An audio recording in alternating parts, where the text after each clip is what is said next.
do you feel to return to the set of Black Panther family?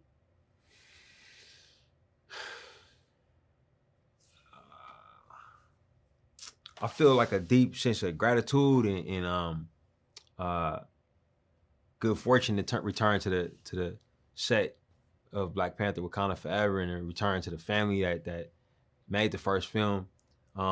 It was wonderful to catch back up with everybody and see how everybody's grown and changed in the years that have passed. Um, it was a really rewarding experience, I would say. Bittersweet in many ways because you know we can't get together and think about and we can't get together and not think about who wasn't there. But it was great to be around each other. Family continues to be a major theme in the sequel, but why and how do you focus on motherhood?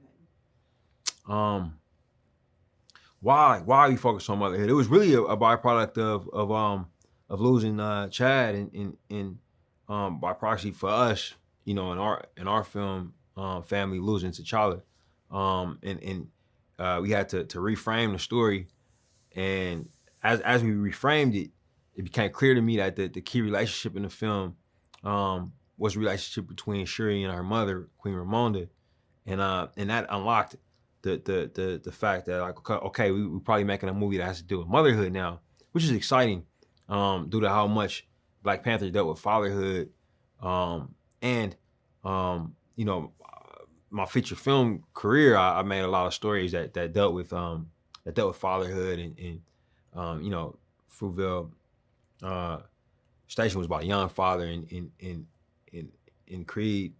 Um, Adonis and Rocky form a kind of father-son relationship. So he becomes like a surrogate father to him, a coach, and that's something that we explored in that film. This was the first time for me to, as a creative, to explore that foundational relationship that you know that relationship between a mother and their child, child and their mother, and that's something that's like not just like permeates the human community, but also like the animal kingdom. You know, it's a lot of it's a lot like universal truths around that relationship, around that role. I often think about there's like there's like an implied uh, sweetness and grace that you think about with mothers, but also like a fierceness and a ferocity. You know, like even in nature, like if you're camping out here in California and you come upon like bear cubs, it's like man, you got to find a mom or else, you know, because you don't want to get in between that, because then that mother will tear you apart, you know. So the multiple dynamics of that relationship, uh, we thought that was really interesting and it was really rewarding to make a film about it. There's two worlds in this film. Tell me the similarities and differences of those worlds and how you made that come to be. Yeah. In the film, we have the nation of Wakanda and the kingdom of Wakanda, I should say, and the nation of Talokan. A lot of similarities. Both are could be considered hidden kingdoms. They both kind of prospered and thrived with the rest of the world none the wiser for a long time.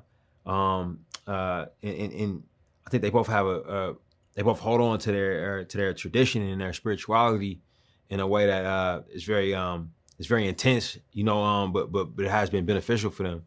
The differences I would say are you know, obviously location. You know, that's the obvious one, right? That the Talakanil can breathe water, so they form their society in the depths of the ocean. But also like location. You know, the Talakanil owe ancestral ties to the homeland of the North American continent. You know, Mesoamerica, the Yucatan Peninsula. That's where they're from. Whereas the Wakandans are from the continent of Africa. Wakanda's a fictional place. The Yucatan is not. You know, so that's another major difference. And I would say that the biggest I think fundamental difference is that the Talakanil have um, a key event in their history that forced them to migrate. Wakandans have never moved. So that I think is a fundamental ideological difference that actually ends up being the one that's the most insurmountable for them. Talk a little bit about Riri Williams. She's the new character. Talk about her character and how her importance is to the family and how it happens. Yeah, I was really excited to bring Riri Williams to life. She's a very well known character in publishing, a newer character as it relates to some of the original Avengers like Iron Man, Thor, and but she was written in publishing to be kind of a spiritual successor to Iron Man, if you want to call Iron Man a mantle. You know, she was the inheritor of that, and then eventually she carved out her own space, her own identity as Ironheart. We were excited for this one, man. Like, I think the biggest reason is because with the film focusing on Shuri and being somewhat of a coming of age story for her, I thought it was interesting for her to be in this new role of mentor as opposed to mentee. You know, so finding somebody like Riri who she can kind of look out for and play like that older sibling role was very exciting for us.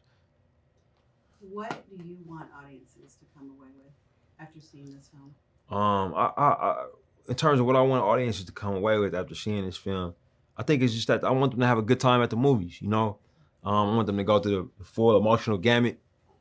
You know, and feel spent, but also rewarded. You know, and there's no greater gift than somebody sitting through a movie that you worked on and getting done and feeling satisfied, but also wanting to go back and see it again. So that's what I'm hoping for.